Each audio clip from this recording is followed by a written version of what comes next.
Hey, dude, Hey dude, how are you? I'm doing good. How are things down in Miami? Hot. Yeah. In Illinois, here we had a bunch of tornadoes come through last night. Oh no, then we're wonderful then compared to you. That's so scary. Twister was like a horror movie to me when I was little. That's like the first horror movie I watched. And for weeks, any noise that I heard, I was like, oh my God, it's a tornado. So that is super scary to me. Yeah, I've noticed there was a funny exchange on Facebook yesterday because I'm so hyper empathic that I feel the emotions happening in movies almost like they're happening to me sometimes. So I don't need to Yes. be in horror movies and I don't want to be in over dramatic movies where there's big losses and people are grieving and things like No. that because it tears me up. I want an action flick where the person's in charge and nothing stops them, or I want a comedy where everything's lighthearted. That's pretty much my genre. Yes. No, I get that. Now, I can't help but notice the vast amounts of books behind you. Oh, thank you. Yeah, I've got my collection back there. No one, I don't think I've ever shown it to anyone like that. My I, fictions, I have one shelf of fiction. I used to have books like that, but when I learned that I have dyslexia, I started switching over to digital. Now all my books are digital and I don't have a bookcase. So I've lost appreciation for what having a library feels like. Oh, no, no, no. Like I grew up with books, right? So like my stepmom, we would go to stores. She's like, you can't get anything, you can't get, it was very strict, but then we would go into the bookstore and she'd be like, get whatever you want. And so it was always like this love for reading. Like when I was little, before I could read, I would sit in the bath and I would be pretending to read my little magazine. So I've always just loved reading. Well, not only that, you've got your first book coming out soon, which is Yes. amazing. I'm so proud of you in that. Thank you. I'm an author myself, and I know how laborious that process can be. Yes, it is. So, It's been 5 years in the making. man, I can't wait.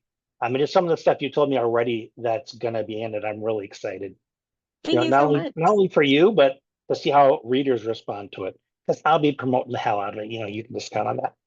Thank you. Thank you so much. I actually have 13 journals published on Amazon, and I have these two books. It's my first like official, like edited and like super official book. But I've also got these two that I've published all by myself. And these So were based off one of the summits that I ran. I don't know if you knew that. now, do you think that that is because of how much you loved reading growing up? Did you feel Yes. drawn to make books like that? Yes, like there's like nothing in the world like smelling like a brand new book, especially if they've been in a bookstore. These were printed, so they don't smell the same as regular books, I guess. But having that book in your hands, it's just different. And like we were talking about right before the call, like all those books that they're banning now, like I grew up reading, those were my required reading, like Fahrenheit 451, The Giver, like all of these things. I know why no, the Mockingbird. Which one's the one about the Mockingbird? I know why the Kill a caged bird Mockingbird? sings, right? No, To Kill a Mockingbird. Yeah, all of those that I think are Yeah, banned well, now. I know why the cage bird sings is Maya Angelou.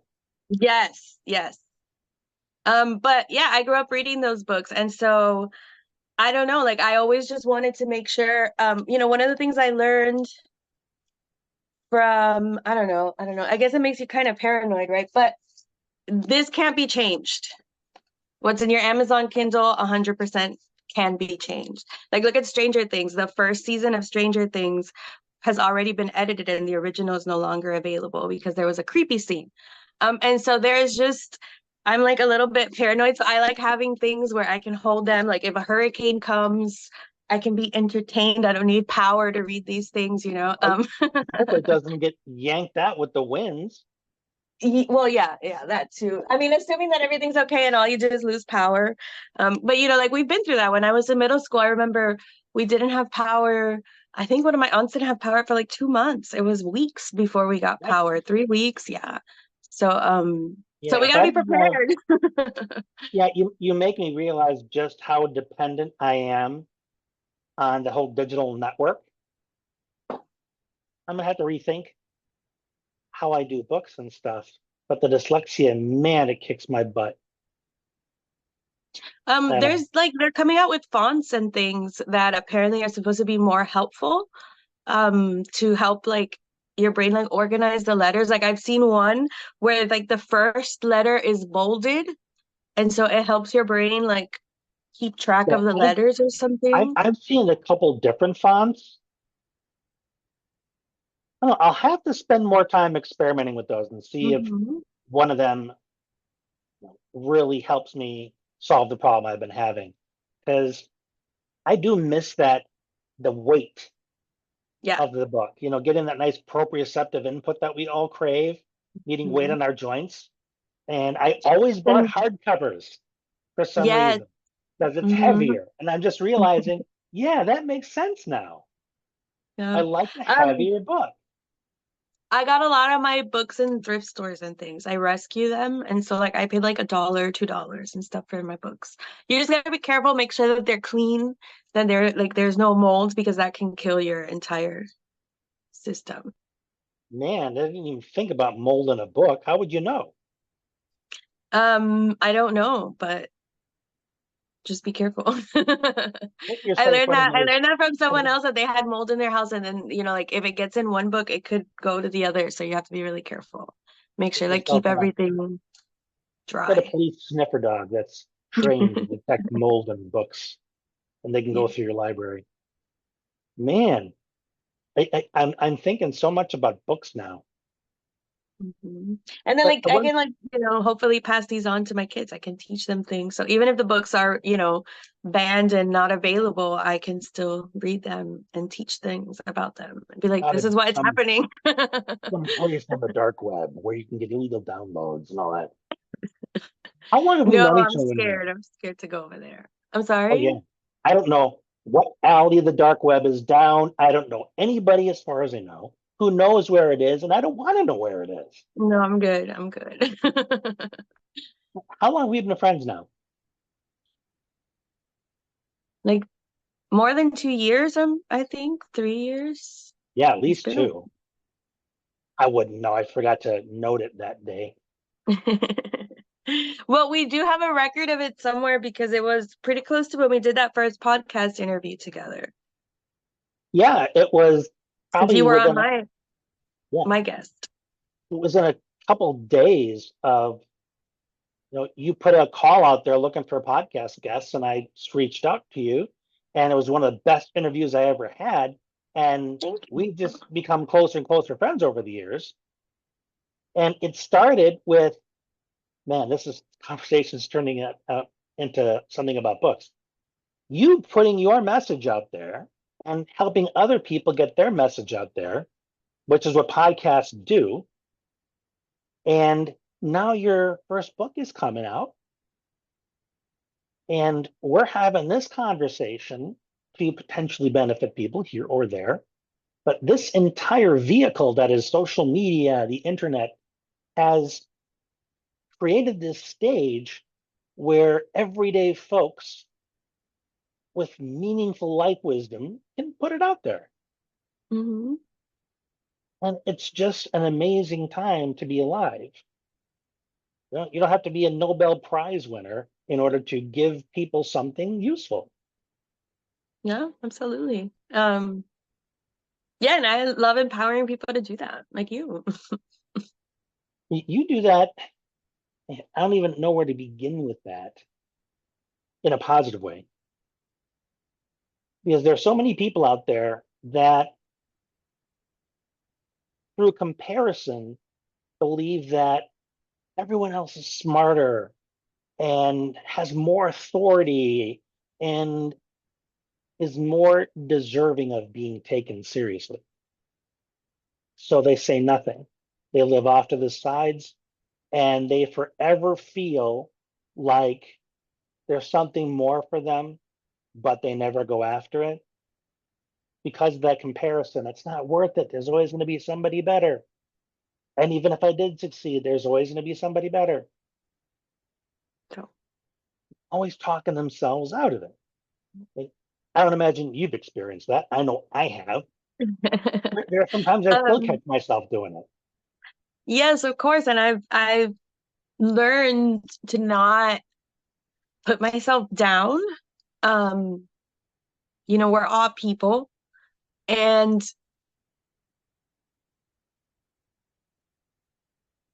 learning to appreciate what we know and learning to share it, because there are definitely people who are better than me at everything that I do, because like there's different levels to this stuff, and there's people who've been doing it 30 years and I'm here and I don't have that much experience. But that doesn't mean that I don't have something valuable to say. And the thing that my clients tell me is, I've heard this before, but nobody's been able to explain it to me the way you have. And so I think that it's really important that you say what you want to say, because you might think, oh, somebody already said this, but they didn't say it like you.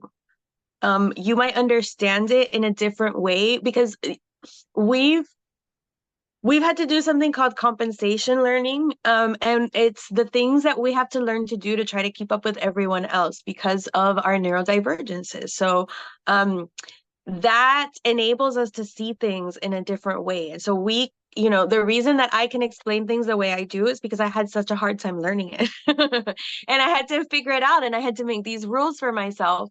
And so now I'll explain it to you, and I'm like, this, and then this, and then my clients like you're like, well, how did you break this down so step by step? I'm like, well, that's how I had to do it up here so that I could understand how to do it. So I'm just telling you what I did. And so it's really important that you practice gratitude, like that's the whole foundation of my book, so that you can appreciate the value that you have, the experience that you have, how you can share it with the world, and then how you can get compensated for that, because you need money for everything. Even more so these days. Yeah. One thing you remind me of, one of my first mentors when I started kind of spreading my wings in the autism community, and some people were asking me to write a book about parenting, and I was really resisting it because of the comparison. There's so many other more accomplished people out there who've got a name, and why would anybody listen to me? And he said, it's the singer, not the song. So it's just what you said. It's how you sing it, how you explain it. And a lot of people, I think, don't miss that because they look at the end result and how impressive it might be, how articulate. People are already dropping quotes from that person, and they think people don't want to hear their voice. But as you pointed out, by putting your voice out there, you get a sense of how it lands for people. Because I've had similar feedback. One of my mentors told me that nobody breaks it down like I do. So even though there are ideas that are popular with people out there already, and maybe we're not teaching anything new, but the way we teach it makes it more accessible to people. And that's what's crucial. Mm-hmm. There is a show, it's kind of controversial now, but I'm gonna quote it anyway. Where the one of the characters is like, oh, but this person's like number one and they're the best and they're like the ones that save the whole universe. And then the other character turned around and they're like, yeah, and they're also the writers of their own press reports. So like, let's take a deep breath. Like they're writing this about themselves, okay? So they could tell you, oh, I'm number one, and like, but where was the contest that decided that you were the number one? Like nobody, you just gave yourself that title, right? Like it doesn't actually mean that you're, unless there's like a trophy or something. Like what does that mean? And so it can be really easy for us to compare ourselves to someone's bio. But if I sat down with you and I wrote down all the things you've accomplished, it sounds amazing. Like I write my bios, whatever I've written in my bios, and then other people read them and I'm like, who is that? Like that's who are they talking about? Oh my God, that's me. Like that's amazing. Because we're not used to appreciating ourselves in that way. We don't see like the positives. We are so focused on the mistake that we made, or I did this and I should have done that, or I shouldn't have done that and I did it. But there's so much more. And like practicing gratitude, like the foundation, is what helps you adjust your perspective, and you can see it and you can appreciate and you can use that. Like that's your superpower, right? Like you just didn't know it was a superpower. Another thing you make me think of is there are people that will accumulate credentials because it raises their status in the Eiffel Tower and they want their butts kissed. You know, I'm better than Um, you. I've had this training.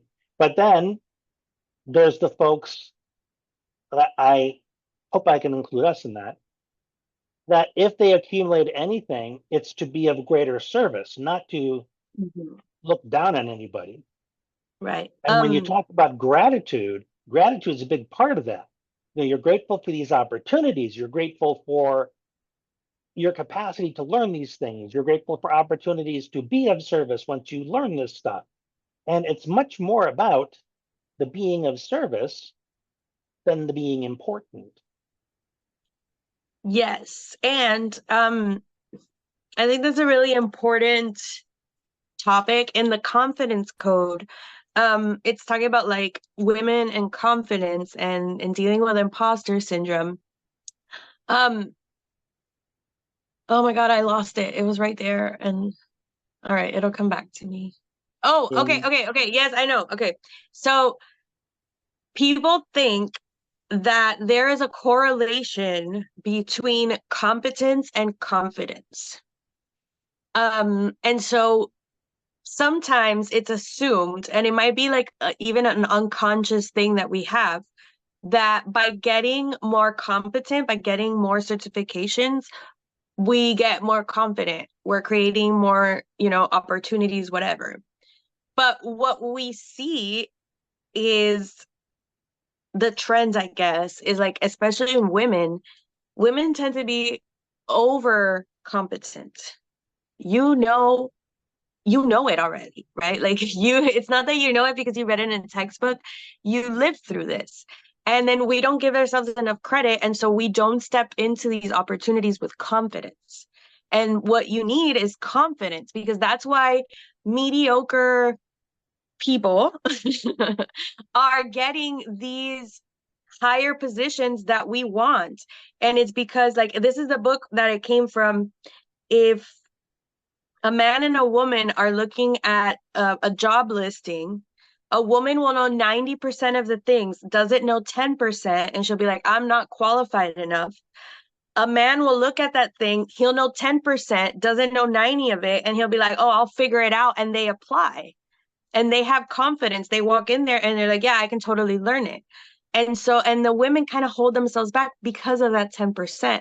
And like, so that really helped me to, I like to think of, and like women are, I don't know if you're going to remember this, but the women that are going to be listening probably will, like Elle Woods, when it's she one of my wants to, favorite movies. okay, good. Okay, good. So when she Move wants to go on. to Harvard and she's like, Mhm. I'm going to Harvard. And the counselor is like, you got to take this test and you have to pass this test just to be able to like get into Harvard. And Elle Woods is like, well, if I could have judged that, like that contest, that fraternity contest, I can do anything. And that is the attitude that we as women have to take on. Is even if I don't know this 10%, if I was able to do this, I can do this, right? And so we don't need more competence. We don't need more certifications. I want you to work on your confidence and be like Elle Woods and be like, you know what? If I can raise 3 kids, I can get this degree. If I can do this, I can make $100,000 if I could do that, because I am resourceful and I can figure it out. And then when you get to Harvard, you're like, yeah, I got into Harvard. It was easy. And then like, that's it, right? That word resourceful is so key because you were talking about that a little bit ago when we were talking about our unique brains and how they solve problems and how we're able to offer that to people differently than others. That resourcefulness, and I say this about social work, that it's not your job to know everything or to have all the answers. It's your job to know how to find them. Mm-hmm. Because I'll tell you, my brain can hold maybe two or three things at a time before I start falling asleep from exhaustion, you know. So I need to be resourceful. Quick question about that 10% you're referring to, that a woman won't apply because she doesn't like 10%. Do you think it has to do with perfectionism? I think it has to do with doubting ourselves.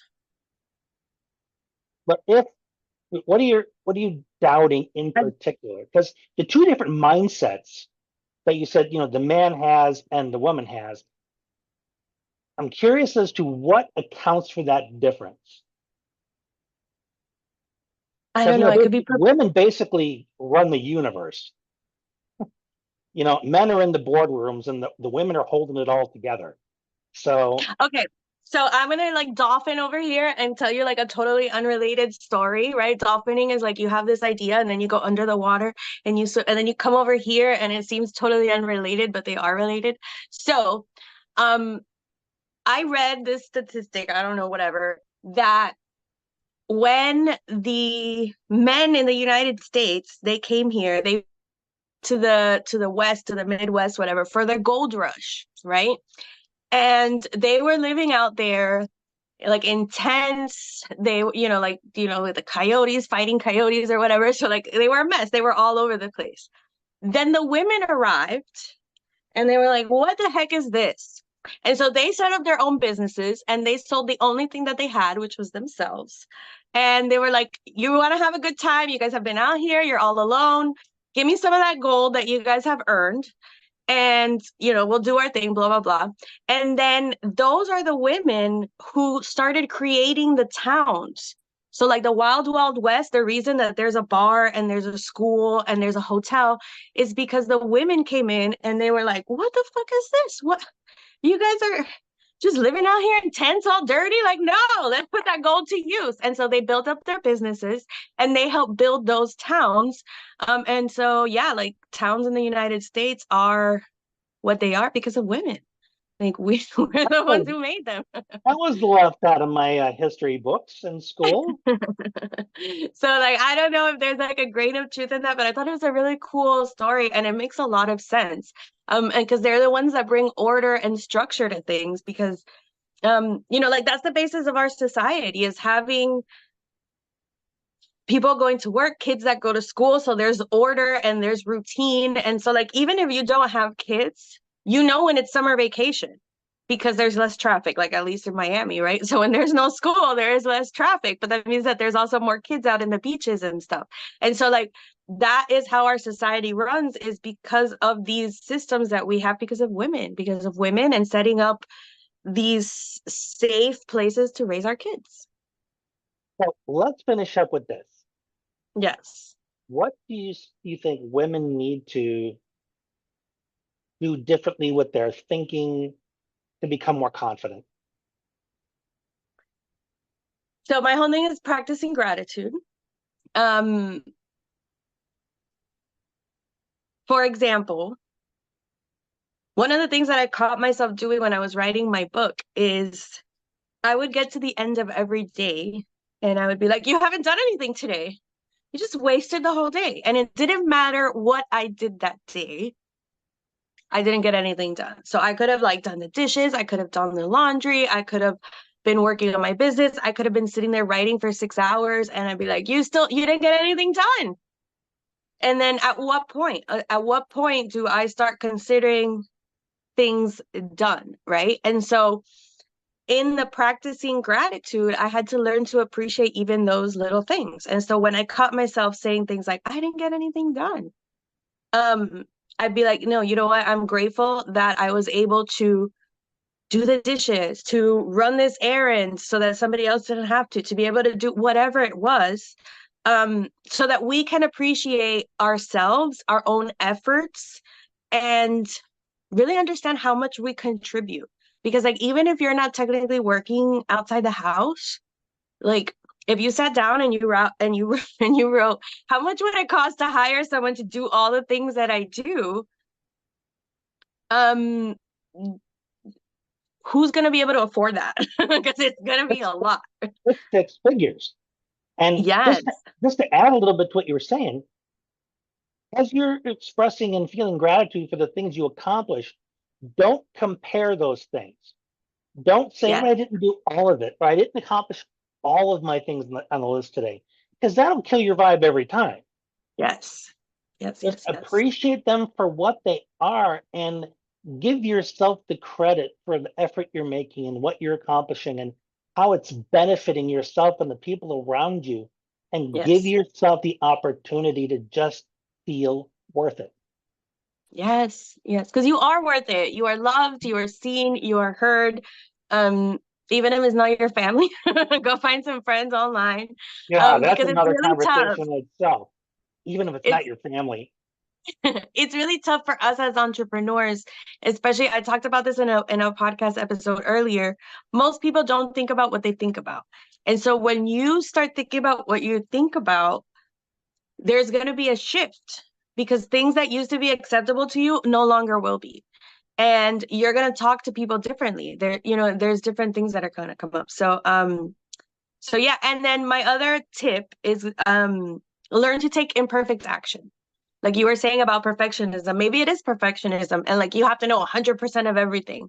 But like you didn't know 100% of everything when you became a wife. You didn't know 100% of everything when you became a mom, when you became a student, when you became whatever your job is. Like when you didn't know 100%. So you don't need to know 100% to get started. You just need to know what the first step is.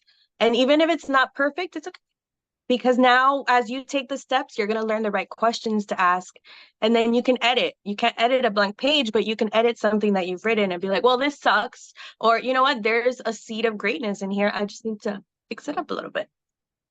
Life is on the job training.